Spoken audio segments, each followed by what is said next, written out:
I'm talking about straining for that logo on the side of your helmet and not the name on your back. Yes, sir. Because we know what it represents. It represents everybody here you see and everybody you can't that we've talked about. I'm here to strain with you, men. I swear to God, I'm here to strain with you. Let's go. Everything you got, strain with everything you got. Let's go. Bills on 3. 1, 2, 3. Bills.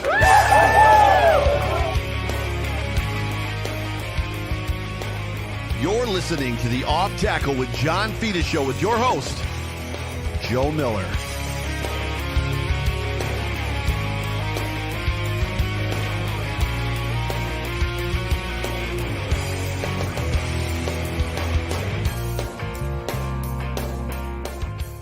Well, what is going on, everybody? Welcome everybody into the Off Tackle with John Fina show. Brought to you by Ficta, Endel, and Elmer Eye Care on the Buffalo Rumblings Vidcast Network. John is smiling again. Yay! Happy days are here again. John Fina in the house, along with me, your host, Joe Miller. It's so good to have you for a special Buffalo Bills pregame show because the Buffalo Bills had the audacity to have a football game on the night that we go live. I think you need to call Brandon Beane and Terry Pagula and tell them to knock the shit off. You know, I have a call into the league office.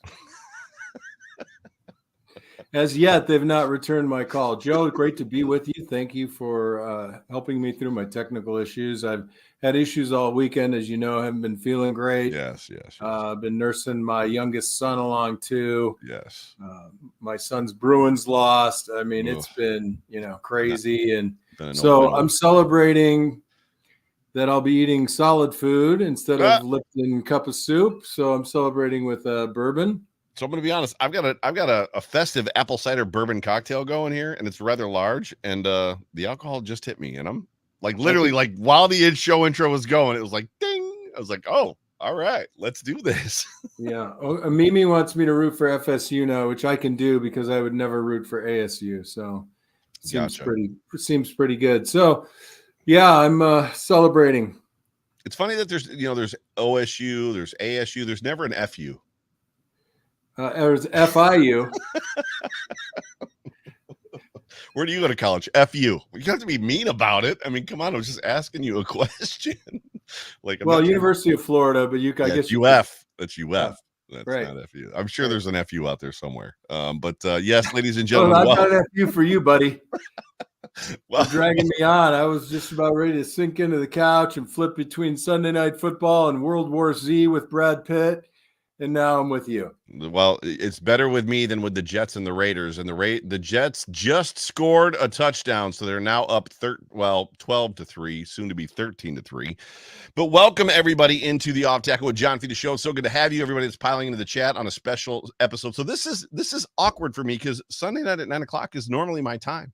This is the overreaction Joe slap. I thought you meant it was your bedtime. That too, but this is rockabye Joe, put you to bed, get you a nice warm milk. Yeah, this is the overreaction Joe time, but it is good to have everybody. Please, whatever platform you are consuming this vidcast on, please please subscribe. So if you're on YouTube, hit that little thumbs up button.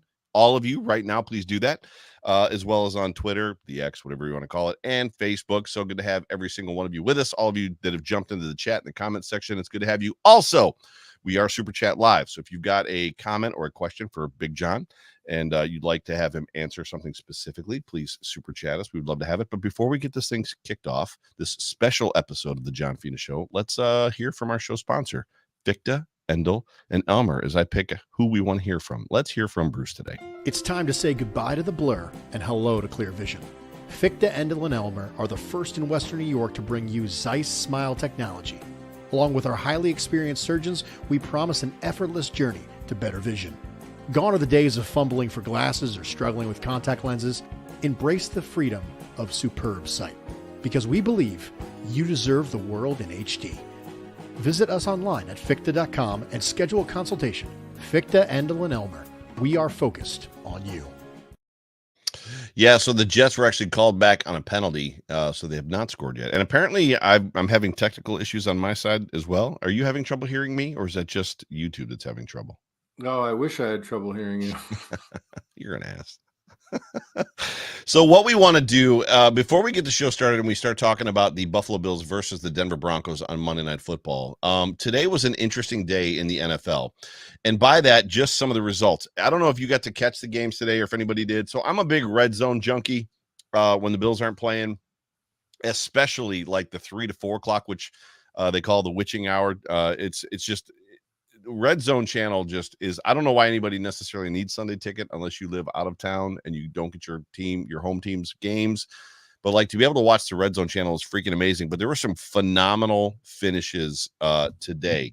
Specifically, the Browns, who were down 24-9, came back and actually beat the Ravens on a walk-off field goal, which to me is insane considering what we're going to talk about in a second, which is the collective standings inside of the AFC North. The Texans, are you listening to me right now?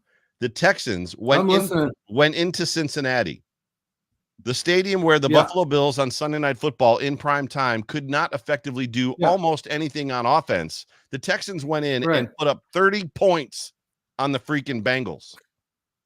Well, CJ Stroud is really like, whew. I mean, he's lighting it up, right? He's definitely lighting it up. He's also the first quarterback that the Ohio State Buckeyes have put into the NFL in like ever. Yeah. There's never been a quarterback that's come out of OSU that's been good, despite all of the hype between Terrell Pryor and Troy Smith and all these guys like JT Barrett and yada, yada, yada. I mean, there's a great deal of like, oh, finally one has, and I feel this OSU piece in my bones because I lived in Columbus for 13 years. So I would constantly get in arguments with Buckeye fans that would tell me that Terrell Pryor is the next great thing going to the NFL. Troy Smith is the next great thing. And I'm like, these guys are going to bust out. Like, they're going to be awful in the NFL. And I'm like, oh. But anyways, I digress. Nobody wants to hear that, right? Nobody, yes. So, but anyways. You know, to your point, you could be a great college football player and never be a pro, and that's okay, right? Right. I mean, right. And that's enough. Right. And then on the flip side of that, you've got the Patriots playing the Colts, who looked like absolute dog trash. I mean, whatever the gelatinous, like stained in muck is at the bottom of like your waste management garbage can. That's what the Patriots look like today. Another football team that beat the Buffalo Bills. Like I know you told me that you didn't catch this game.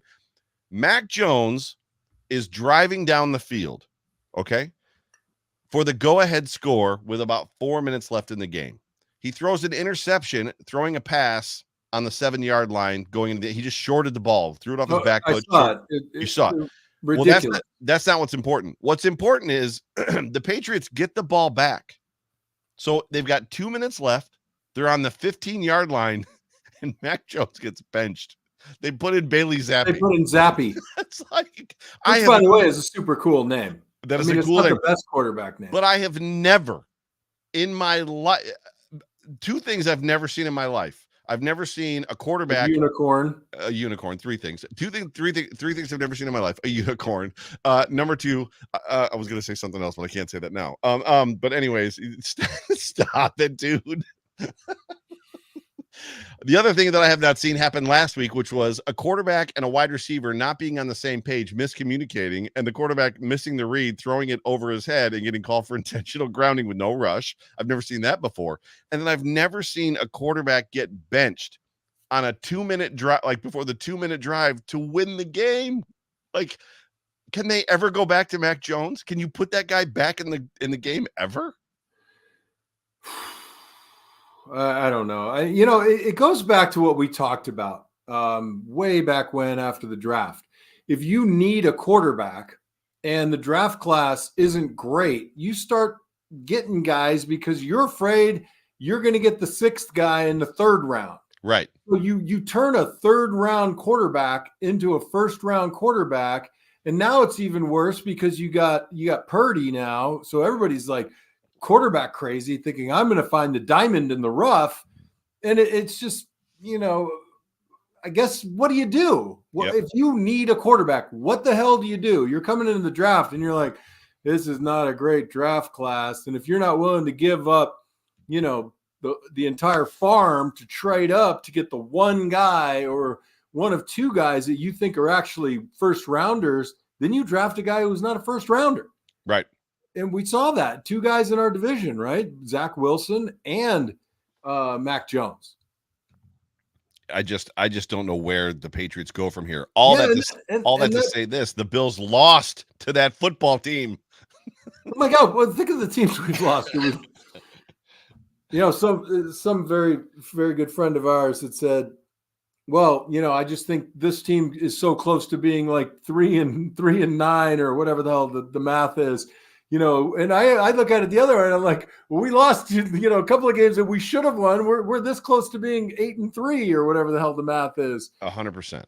And then, then the Ravens give up a huge lead, get beaten by the Browns. And for crying out loud, the Bengals lose at home to the Texans. The Cincinnati Bengals, not only this week now firmly, but last week as well. Last place in the AFC North. Yeah. Last place. At 6-4, right?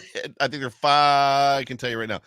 5-4. At 5-4, they're in. That's what I said. The Cincinnati. What's really wild about this whole thing is I'm sort of looking at this like people bring their best game to play the Buffalo Bills. The Buffalo Bills play down to their opponent. It's one of the two. Well, I guess I don't know, but then Cincinnati, you think should mop the floor with Houston, except for the fact that Houston is a talented football team. They've got a great defense. Well, they're all talented football teams. They either all are but they? Like maybe two. Are they? Well, maybe 2 or 3. Not so talented. Not so talented. These guys. Hey, forget about it. They're all pros, though, Joe. They can all do things that you and I can't do. They do things that you used to do. I mean, you've caught touchdowns in the NFL from Hall of Fame quarterbacks, my friend. So let's not diminish what you've done. I caught a touchdown pass from a Hall of Fame quarterback. I never thought about it that way. Yes, you did. Yes, you did. I don't know what that means, damn it all, but I can dig it. Nothing wrong with that.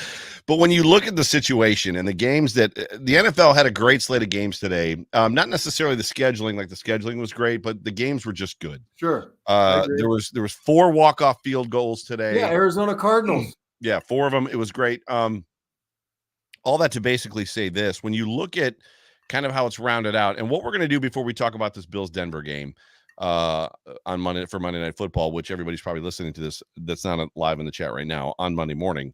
We're going to look at the standings real quick, and then we're going to look at the rest of the Bills schedule. And I want to go off of the basis, and I'm not calling anybody out. Kevin Massari is a friend of mine.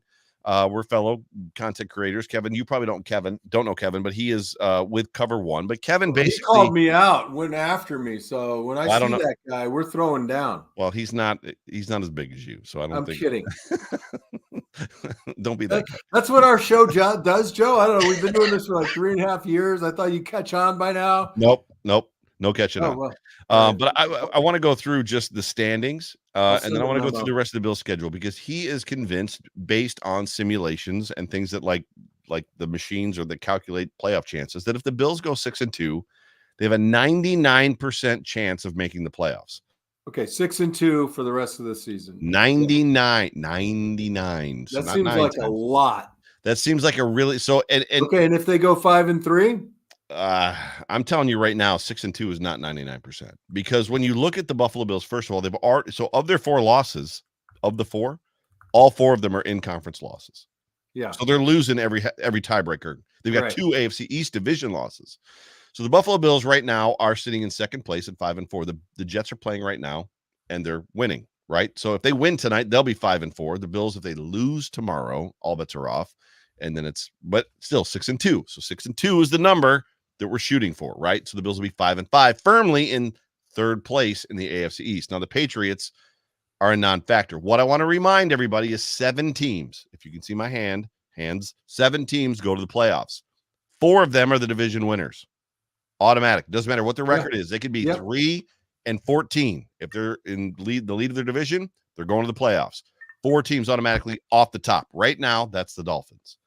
3 other teams are vying, or all the other teams are vying for 3 spots. So you've got the Jets, who are not exactly a threat, but they're in play, right? They're in play in this conversation. Well, they're in play because we put them in play all the time. We put them in play because they beat us, right? So, and it is what it is. The Chiefs are absolutely winning their division. I'm not overly concerned about anybody from the AFC West. 4-5, 4-5, 3-5, Chargers, Raiders, Broncos. Right. Even though the Broncos are kind of sort of catching steam. It is what it is. The Yep. AFC North is a freaking problem. Oh, The AFC North is a mother trucking problem. And for those of you that don't understand the way that this works out, every team from the AFC North can make the playoffs. It's not the division leader and then one or two from this division and one from that one. If all four of them, I think everybody knows, Joe, and if they don't, they know it now. Thanks to Joe 6-3 for the Steelers, 6-3 for the Browns, 5-4 for the Bengals. You've got to expect the Bengals are going to probably better that record. The Browns, right, just beat the Bengals, and the Steelers are maybe not a wild card, going to get a wild card, but they're like the one that you can't really count on. And then you've got the AFC South, the Jaguars, they won 5 straight, but they look awful. And then the Texans are 5-4, who look amazing. And then the Colts are 5-5. This whole thing is a freaking mess. I don't know how 6-2 equates into 99%. Well, I think if Masari's running this through some high tech, which he is, percentage generator, blah blah blah, he's got to be running it through for the AFC. What is that? The AFC North Central? What the hell is that? The Norris division? The North. Or is it the Campbell division? No, it's North. AFC North. What? So the Campbell division, right? You have to take all of those probabilities and run them by their remaining schedules too. So if you say the Bills go 6-2, they got a 99% chance of going. That can only be computed in relationship to those other contenders, most notably the 3 in the Campbell division. Right. What the hell is the Campbell division? What are you talking about? Dude, don't you remember hockey when they used to have cool names for the divisions? Oh, okay. Jerry-O. Okay. Yes. Jerry-O, please chime in here and shame. It's not Jerry-O. Joe Miller. This is the moment where John Fina is making the world realize that he really is from Rochester, New York. And I'm old as hell if I can remember the Norris and the Campbell. Yes. Holy cow, Jerry-O. As much as Fina is trying to make everybody think that he's from Arizona, he's not. He's from Western New York. The dude he played football in Western. I've been to Nick Tahoe so many times. Nobody in Rochester talks that way, boss. Nobody. No, my cousin does. He's Italian. Anyways, the Buffalo accent is the one that gets me. Buffalo. Anyways, so that's the setup, right? That all the divisions are relatively stacked. There's a lot of teams. I think there's 6 teams vying for those 3 last spots if you don't make one of the 4 division winners. Now, what we're going to do, we're going to do a little exercise, you and me. And I warned you. I'm going to give it to you. We're going to pick the rest of the Bills games, right? Starting with tomorrow, Denver. And we need to get to 6-2. Right. To make 99%, which I don't think is real because the Bills lose all the tiebreakers right now. But 6-2. Yeah, but and we're in. Somebody put it into the machine and did the mathematics, man. Are you a math denier? I'm a math. Yes, I'm a math. And are you an anti-mather? I'm an anti-mather. I'm so ashamed that I know you right now. I am absolutely 100% anti-mather.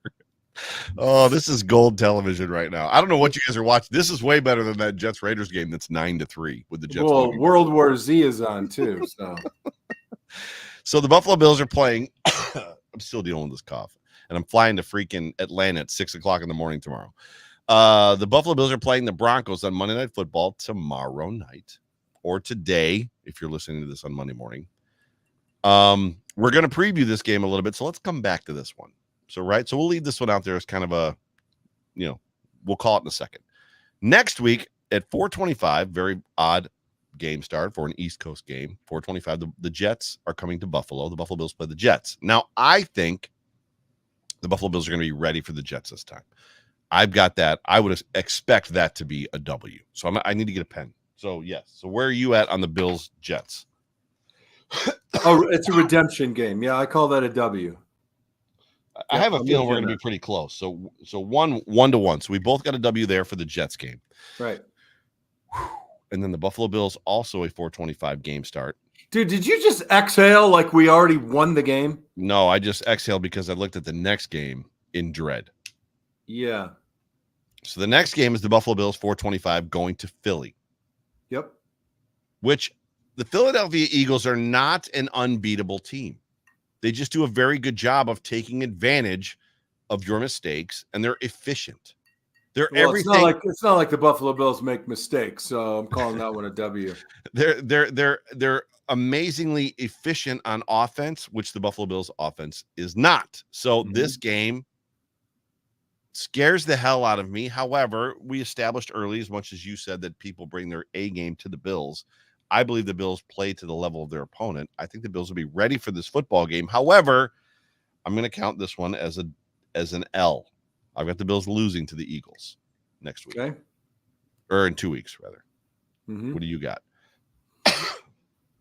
Yeah, I mean, I think what you're driving at is I got to pick 2 losses. So you don't got to pick 2 losses. I just want you to pick honestly. Whoa. I know you're drinking alcohol. That's a problem. Yeah, I got to tell you, I call that as a W. You got okay, perfect. Yeah. No, that's good. Yep. That's very good. Next week after that, the Buffalo Bills travel again to Kansas City for another 4:25 game. You've got that as an L. I think the Bills. I don't know which way is L. Is this the L? That is an L. Yes. Okay.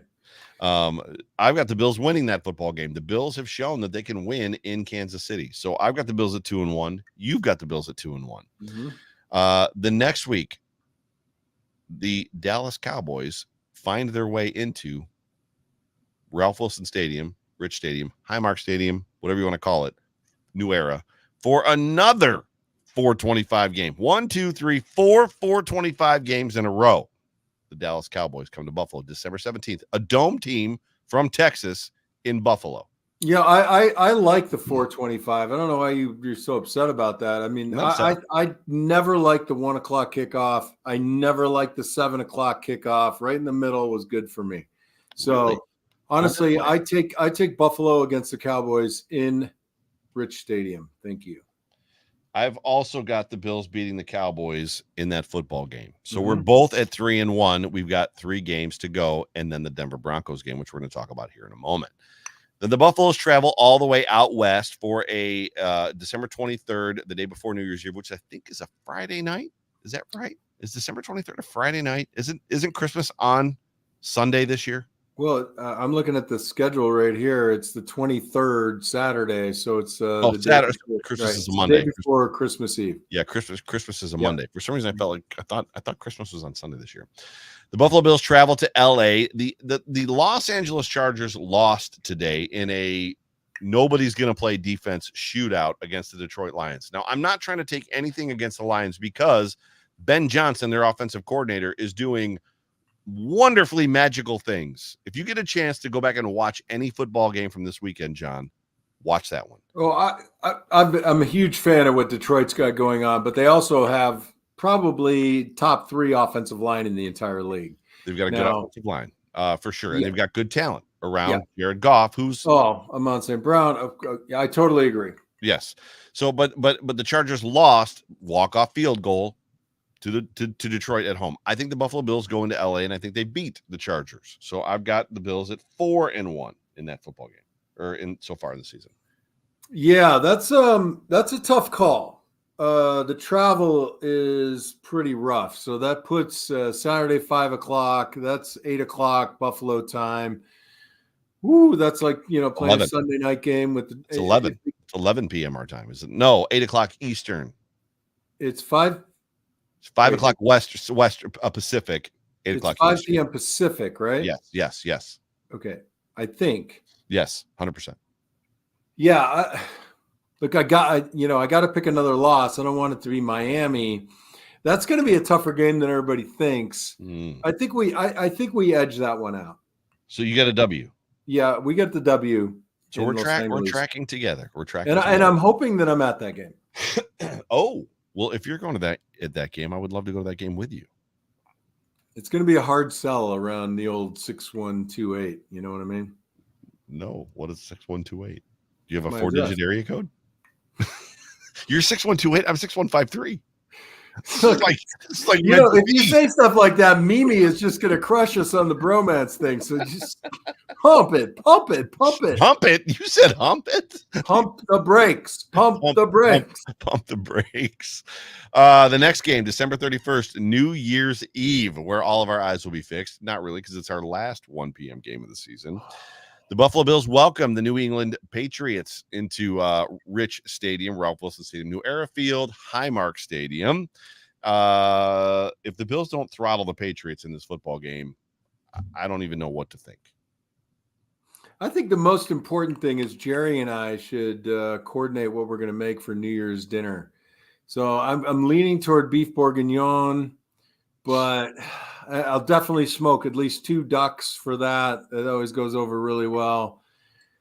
And the Bills beat the New England Patriots. Okay, so we're both on the same train. I mean, they're awful. And look, if we get to this point where you and I are right and they lose to the Patriots, I mean, if they lose any of the games that we're talking about them winning, the 99%. Yeah, I think the only one we differed on is I had them losing in Kansas City and winning in Philly. Yes, those are the two. However, we need to back up. Your daughter, Mimi Fina, who is obviously your daughter, and she's never met her, a favorite of mine. Is there literally a undercurrent of a conversation that I'm not privy to about a bromance between the two of us? That is no. You're privy to it. It's just funny. I just like to say that we interact reasonably well. It's true. Although what? I didn't want to say it, but are you breaking up with me? Always something breaking us into. Joe Jackson. It was just on the radio. Oh, Joe Jackson. There's a lot of people listening, watching to this show right now that have no idea who Joe Jackson is. So. Which is a shame. He's terrific. Is he still? Yeah, was terrific as an artist. He's still alive. Is he dead? I don't think he's dead. He was terrific as an artist, but yeah. I know David Bowie's gone. I don't think he ever had a comeback. Most of those guys in the early 80s had a comeback. All right, drop the bomb. I know you're dropping the bomb. No. We're off to the Bills. So January 7th, to be determined on the time, which is probably going to end up being, it's probably going to be for all the marbles, right? The Bills in Miami, which I would love to go to that football game because it's freaking in Florida. January 7th, in the tropics. Soft like cotton, Joe. Soft like cotton. You can't handle the winters, huh? So I got the Buffalo Bills beating the Dolphins because the Buffalo Bills,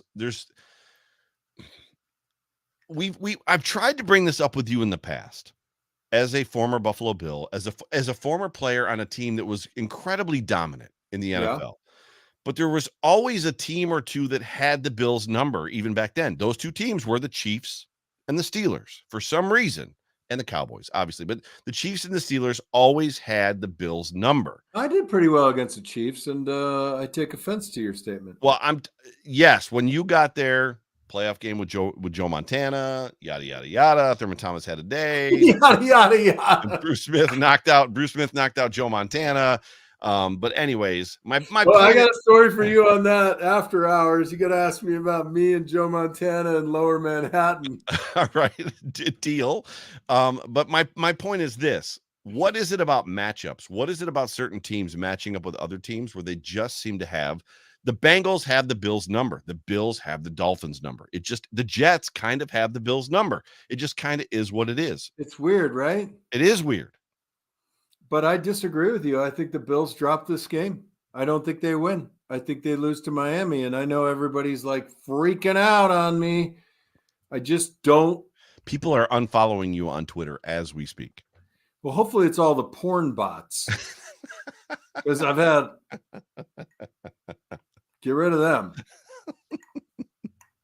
No, I honestly, I really feel like there's an ascension there. There's this feeling they're going to have a retribution kind of game. I think we go 6-2, but I'm iffy on that one. And I'm calling it an L, and you're calling it what? I've got a W. There's something about the Buffalo Bills. So you go 7-1 for the rest. I went 6-2. No, I'm 6-1. You're 6-2, and we have one game left. Which game did I miss? We have not done the Broncos game. Oh, yeah. Okay. Which we're going to finish this episode. And we've got our first super chat of the evening. Carl Tomlin, thank you so much for being a part of the show. We appreciate you. Joe Jackson's Look Sharp album is awesome. If the Bills and the Dolphins are both 10-6 going into week 18 in Miami, who wins the AFC East? Can we win twice? So Joe Miller says that the Buffalo Bills win the East. John Fina says, bum, bum, ba-dum. Wow. Yeah, I'm sorry. I'm not feeling it. But Carl, dude, What Joe Jackson. What the hell? My sister also is calling that a loss. I'm gonna like block her from the show, so she's no longer allowed. You know what, Jamie? No Christmas present for you. No soup and no Christmas. You know what I'm thinking? I'm thinking coal in the stocking, bro. Tracy Fichter has it as a lot. What is wrong with you people? Look, you told me to be honest. No, I did. It's I true. hope to be wrong. Right? I hope to be wrong, but you said be honest. So NYFA, getting back to Joe Jackson, says the father of the Jacksons is dead, and I've never heard his music. That is not the Joe Jackson we're talking about. Remind me of the big hit that he had on MTV, because it's escaping my brain right now. But what's the big Joe Jackson, the pianist that we're talking about? Yes. He had "I'm the Man." He had "Always Breaking Us in Two." Those are the two. What was the big hit on MTV though? I'm gonna Google it. I don't know, man. My parents wouldn't let me have MTV. They thought it would warp my mind worse than you and bourbon combined. Joe Jackson MTV hit was Stepping Out, right? Stepping Out. Yeah. That's also off that same record. 3 terrific songs off that record. Yes, very much so. So let's do this. So Mimi Fina, maybe you can give it a listen. So I'm about to get us really in trouble. You hear it? Stepping out. Yep, right. Into the night. And I don't know how to get rid of this thing now. Love it. It's a great tune. It was a great tune. So that's the Joe Jackson that we were talking about, which all that is doing is confirming that John Fina and I are old. And musically connected. Yes. We do share the musical vibe. So I've got the Buffalo Bills at 7-1. You've got them at 5-2 going, and now we've got to do the backwards roundabout, if you will, getting back to the Buffalo Bills versus the Denver Broncos, which is effectively, for me, I'm going to be honest with you, 7-1 sounds like 99%. 7-1 to me sounds like if we beat the Dolphins last game of the season, we win the East. I'm worried about you at 6-2 making the playoffs. Okay. I don't have to play. Fair. Although I've been there. I've done that. All I got to say is you asked me to, you're asking me for a 7-1 run this late with what's been going on. I can't even fake it. You're trying to be honest. Bull Loney. I'm the one who's being honest.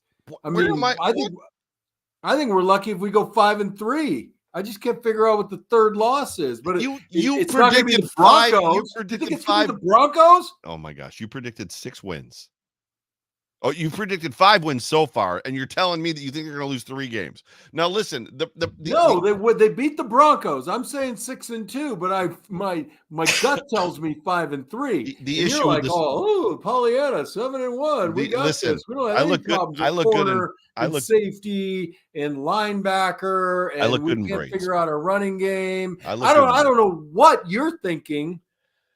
There's one. I'm going to be. So this is my slot. It's 9 p.m. I was the Pollyanna guy. It's 9 p.m. on Sunday night. First of all, second of all, I look good in braids. Third of all, I'm going to say this. Did you say you look good in braids? Pollyanna, like cornrows? Well, I had a mullet, which so did you, and you had your shirt off, and you were in the desert, and we not that picture, the one from college, Jack Wagon. Oh, that was like alternative hair. All of your hair was long, like you did. It was, yeah. Anyways, I'm going to say this. This is what I'm going to say.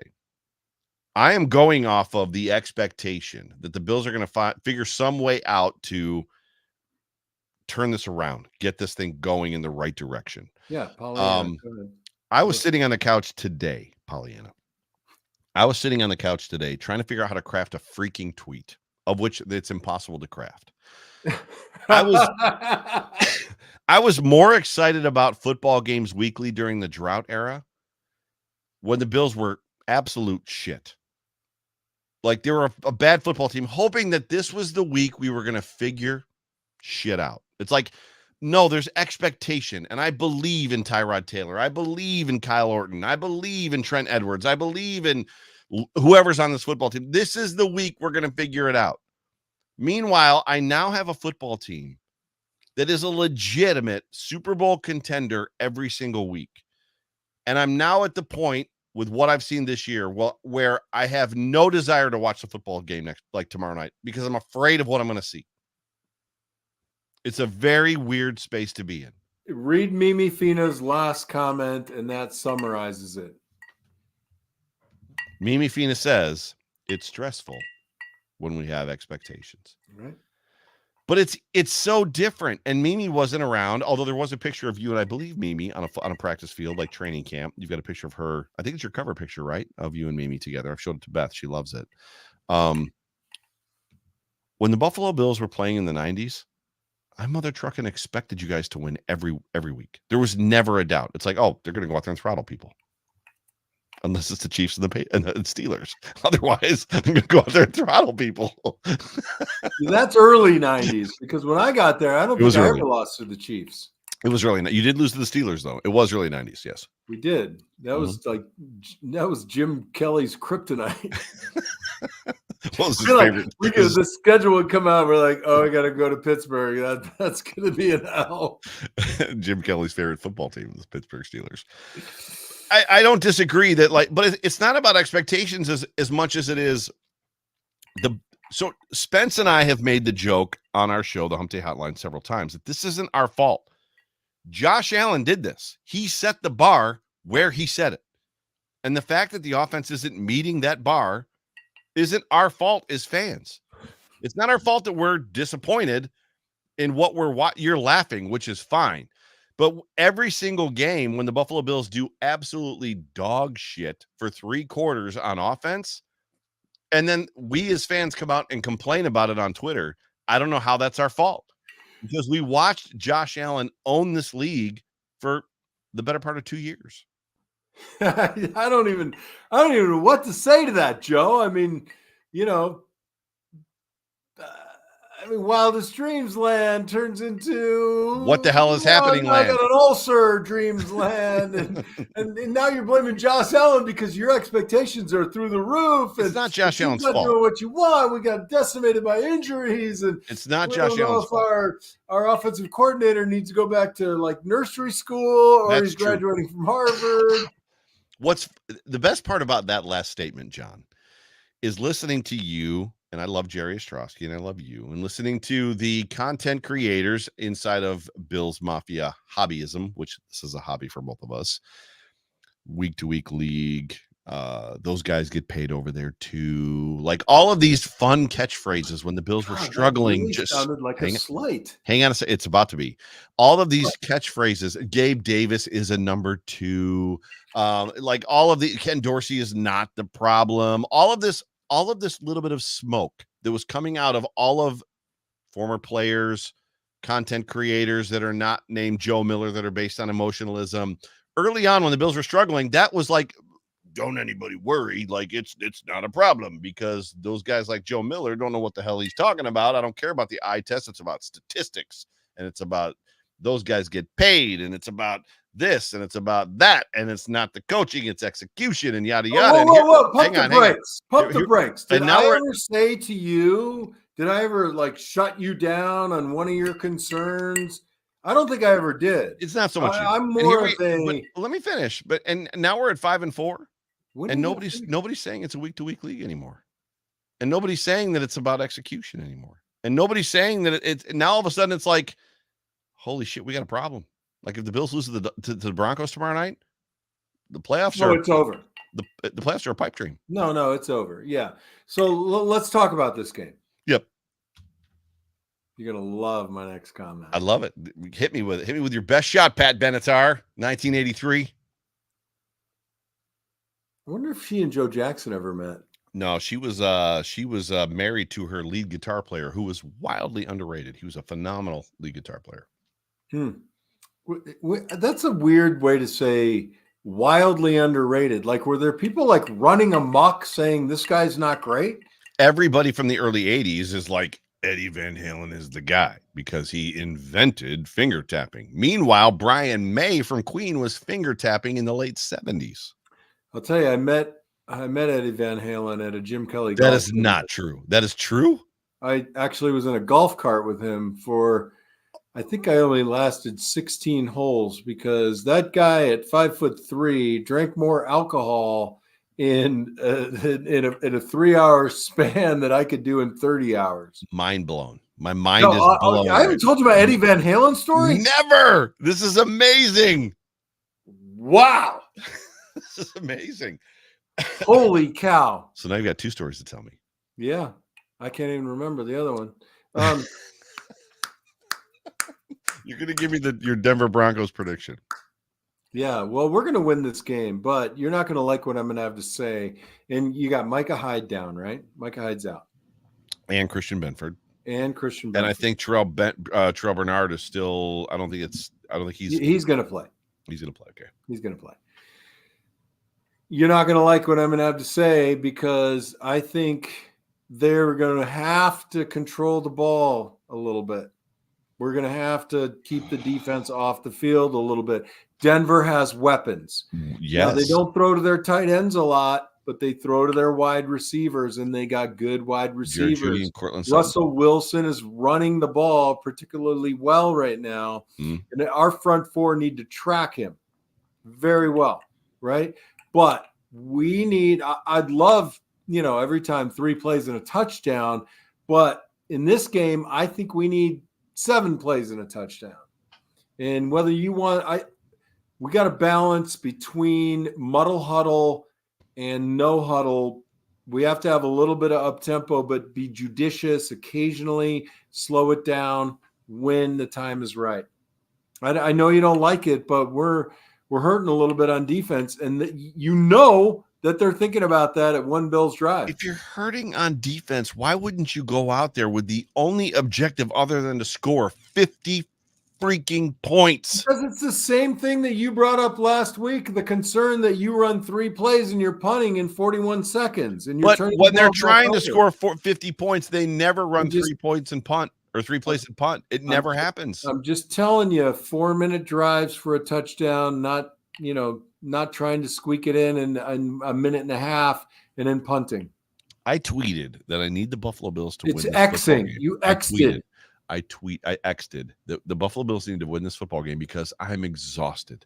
I have no more snarky creative comments. I'm literally at the point where I have no more snarky creative comments. The Bills got to win so that I can say something positive about this freaking football team. Do you not have a Chat GPT account? I don't. And then Chris Janke, the real Chris Janke, the encyclopedia, comes out and says, I think the Buffalo Bills win this game in the final seconds by 4 points, and it's like a trudge. It's like there's no moment in this game where we're comfortable. And I'm like, if that happens, I'm in the same boat. I've got nothing to go on this week. You should start reading more. I mean, go back to the classics. Have you ever read anything by Cormac McCarthy? He just died.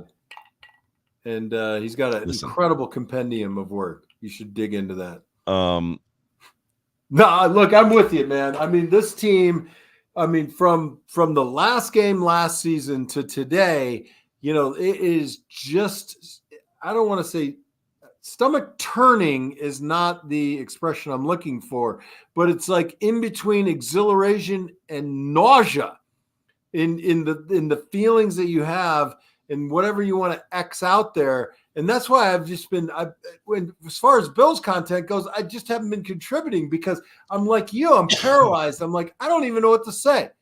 And I'm totally conflicted. I love my team. I want to be Mr. Optimistic, Captain Optimistic, if you will. Captain Optimistic. So it's just challenging. I'm sort of flummoxed. Are there 2 X's in flummoxed? Here's the problem. So you said I need to read more. And I've often contemplated ending my podcasting, whatever. Forever? And going to just reading. So we walked along the beach and climbed across rock pools. I hurtled over small crashing waves. My brother and I loved doing this as a fun game. Then we would climb up the same cliff every day. The whole family would get to the top and look out into the horizon. I could see the shades of blue that stretched longer than the eye can see. Most days, we got off to the top of the cliff. I would dream about the free life that lay beyond me. That's beautiful. I have a future. That's beautiful. Because I could not stop for death, he kindly stopped for me. The carriage held, but just ourselves and immortality. Listen to the soothing sounds of, was it K-Jazz? What was it from Airheads? The soothing sounds of the rain. Do you remember? You watched that movie, right? Airheads. Welcome to WPR Tucson Public Radio. I'm your host, John Fina. We'll be taking you through the midnight hour with some really nice music from Beethoven's. Amazing.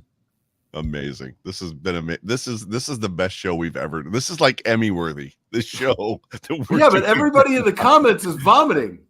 No, they're not. They're totally tuned in. They're word vomiting. I can see it. They're totally tuned in. Like, they're absolutely loving this. So every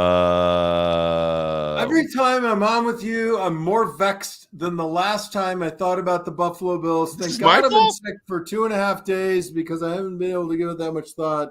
This stuff is my fault. So this is a good topic before we finish up on the Denver Broncos.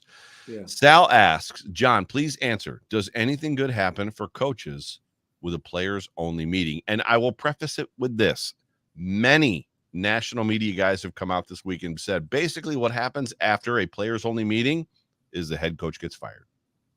Did they have one? Did I miss something? The head coach? Yeah, John McDermott's the head coach of the Buffalo Bills. No. Did they have a players-only meeting? Yes, they had a players-only offensive staff or offensive players-only meeting. And like it's very much getting panned because history says that after that happens, somebody takes a walk. Yeah. Well, I've been through a couple of players-only meetings. This is the moment that you need to tell us as fans. Tell us as fans what happens in those meetings, because none of us know. There's a little bit of ambiguous finger pointing. Right. We talk about things that we all have to get better at, but it's a way of kind of glancing around the room and saying, you need to get better. Right. Mm-hmm. I just don't see that, ending in the firing of McDermott, frankly. Now, I agree. I don't think it ends. Dorsey? You want a gruesome prediction here. I don't know that Dorsey makes it through, for the next season. I don't think there's any way he does. If anything, he's a scapegoat or a fall guy. I don't believe that Sean McDermott is. I don't believe that Sean McDermott is Wade Phillips, where Wade Phillips got fired because he wouldn't fire. Was it Crossman? I agree. It was Danny Crossman, wasn't it? Wasn't it Danny Crossman? He would not fire his special team coordinator. No, it was Bruce DeHaven. Oh, was it DeHaven? Yeah, and Wade was like, "I'm not doing that," and then he got fired for that. I don't think Sean. I think Sean cuts him loose. Yeah, if you knew Wade Phillips, then you would believe that for sure. He was not going to, the game is much bigger, or the world is much bigger than the game. Right. And Wade Phillips, wonderful man. Yes. Even though he blocked me on Twitter. Yes. He blocked you? He blocked me on Twitter for saying something positive about him. I replied to one of his tweets and said something positive about him, and he blocked me. I was like, what the hell, old man? I was totally kidding. I told him to block you. I was totally tongue in cheek. Oh, yeah. You told him to block me? That's funny. No. Maybe he doesn't run his own Twitter feed. So anyway, maybe he doesn't like sycophants. Players only meetings. To me, players only meetings are different when Thurman Thomas and Jim Kelly are in the room versus whoever is. Latavius Murray called this meeting. Oh, I think that's a good thing then. No, this is not going to end in somebody getting fired. Well, you got a savvy old veteran, coming together, talking about stories and, individual responsibility and what it's like being long in the tooth in the league and, what it means to him. That's more of a rah-rah meeting. Mm-hmm. And, I don't know that it works, but I think those things are not a bad meeting to have. Mm-hmm. When you can come together, point fingers a little bit, but more or less get the guys excited. Look, there's talent here. We all have to consider every play. And I know it sounds so silly to you and the people listening, but it's not that you think you can have a crappy play, but if you have a crappy play, everybody in their mind justifies it a little bit like nobody's perfect, right? Everybody has a bad play. Right. But you have to maintain this like completely unattainable fever pitch where every play has to be perfect. And you have to be you're like vibrating with anxiety before every play, every outing, because you want to be perfect. You want to deliver the perfect product every time. And a meeting like this brings you back to that. Like if you're feeling disheartened, you can raise yourself back up to this level where you're saying, I have to reinvigorate and reachieve this level of expectation for myself because my teammates have it, my coaches have it, my family has it, my fans have it. And those meetings are not a bad thing. So I'm gonna put you on the spot. Can I put you on the spot and not in a negative way? But last week you said what needs to happen is Josh Allen, Stephon Diggs, Mitch Morse, and Deion Dawkins need to go into Sean McDermott, Brandon Beane, and Ken Dorsey and be like, "What the f? Like make this make sense." But that's a separate right. But that didn't happen. So if that's not happening, which is effectively. Well, we would never find out that happened. Fair, but let's assume that it didn't happen. Let's assume that Sean McDermott keeps chirping, parroting complimentary football, which is effectively saying we're putting them in position to win, but they're not doing their part of the job. Let's assume that the players did not get a chance to go in and be like, this isn't working, and we need to understand what it is you're trying to get from us because it's not working. That didn't happen. So we're just going to assume that didn't happen, even though it may have happened and we weren't privy to it. What could possibly come of Latavius Murray saying we need to execute something we can't execute better? And everybody going, it's true. We need to execute something that we can't execute better. Oh, see, I think you're getting kind of lost in the concepts and not being reminded of the individual mistakes that are happening. So there are individual mistakes that are happening in this game. So for sure. Yeah. But 3.5 years, there's been a lot of that. I'm not disagreeing with you. You've not been doing this for 3.5 years, and there has been a lot of that. Look, there's nothing wrong with having this meeting, and I think Latavius Murray, with the tenure that he has in the league, he can lend some excitement, lend a little perspective to some of the younger guys, right?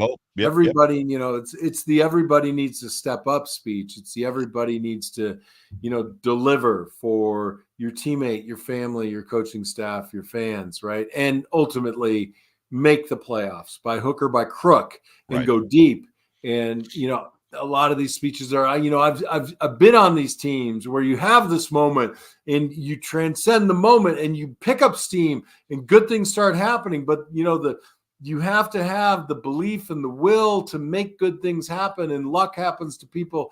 The harder the harder I work, Joe, the luckier I seem to get. Right. Yeah.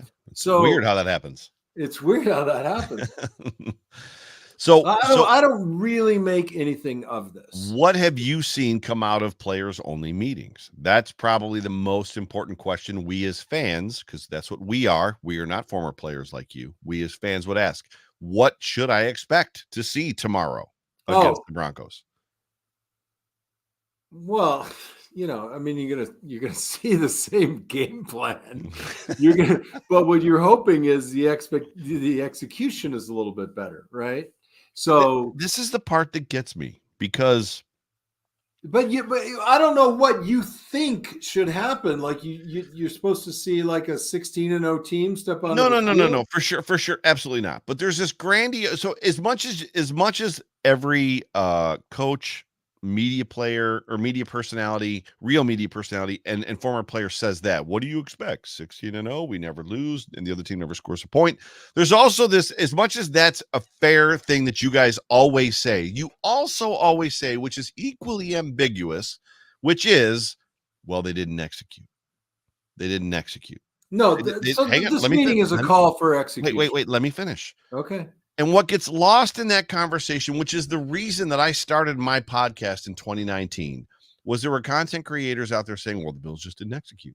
The Bills just didn't execute. Meanwhile, the Buffalo Bills and Brian Dable at that time had Pat DeMarco, a fullback, running go routes with a 7-inch vertical, trying to catch jump balls on contested catches. And it's like, well, he didn't execute. That mother trucker can't execute that play. And that's what it comes down to. So there's an aspect of like, well, they didn't execute. Can they? Can they execute this run game? Can they execute? You're like the most tangential, thoughtful person that I know after the other 10 people. But we're in agreement on that. I mean, I don't love the philosophy, but I think that it's not horrible, right? I think you got to have the right people on the field at the right time, and you can control those types of things. And I don't think that in the last game they did a very good job controlling that. But overall, it's not a bad philosophy. I think it's mediocre. To be fair to you, right? And to put this in terms from a fan standpoint, you and I sat here for the better part of 2 years and talked about the Bills not executing in the run game as we watched Zach Moss run into the back of his offensive lineman over and over and over again. Fair? No. That is exactly what we talked about. Many missed blocks, blah, blah, blah, blah, blah. And then you would run, regardless of the hole, regardless of where the hole was. I don't think either of us ever thought Zach Moss was a feature back. Well, hang on a second. That's where I'm going with this. So if the hole was to the right, he would run to the left. If the hole was seemingly to the left, he would run to the right. Meanwhile, he goes to Indianapolis, and the dude is lighting it up.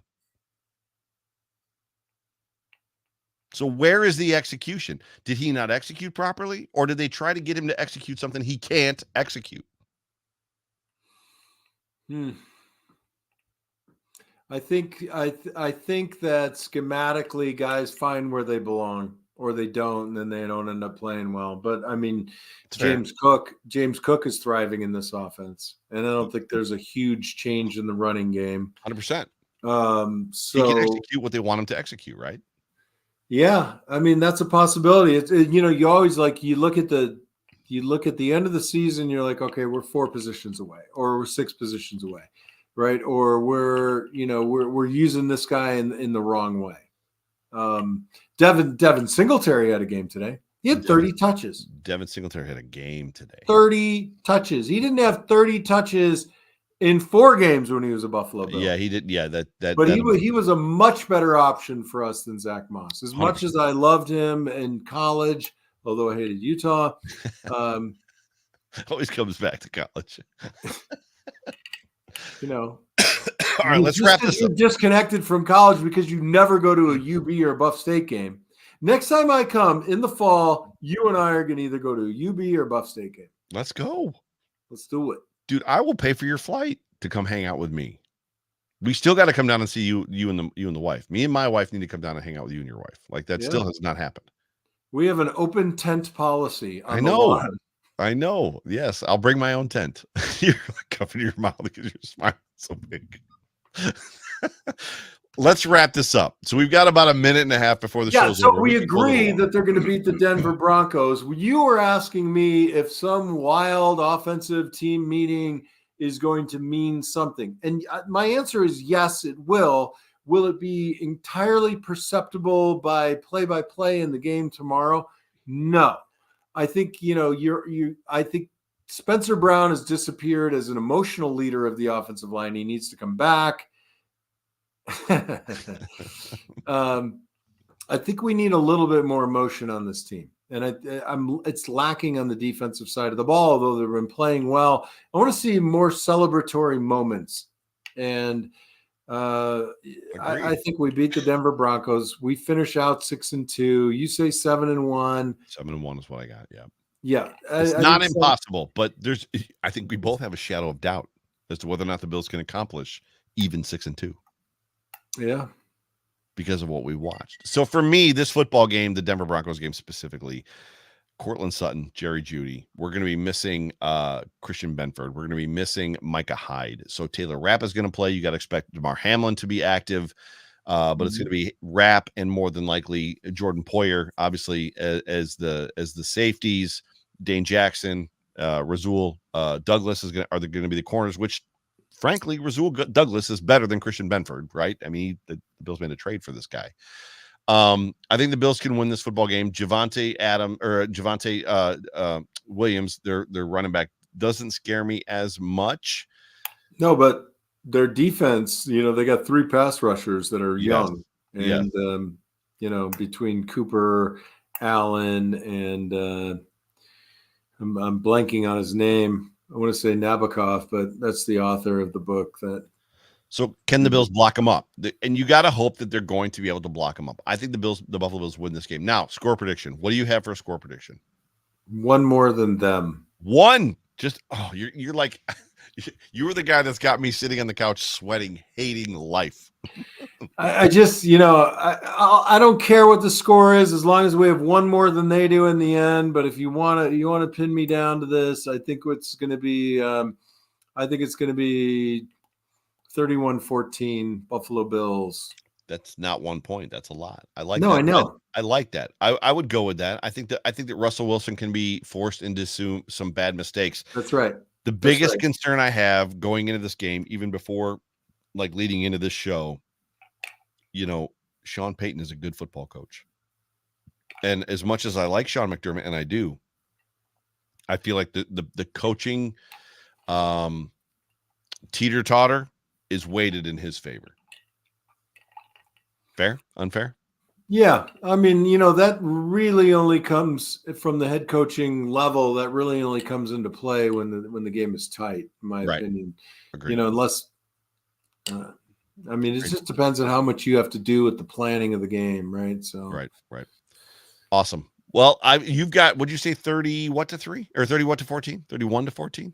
Yeah, I went 31-14 because I'm an optimist. I don't feel like the Buffalo Bills are going to find themselves that well. So I'm going to be more in the 27 to 21 range, 27-17, right? So I don't think the Bills necessarily find themselves scoring 30 points, but they might.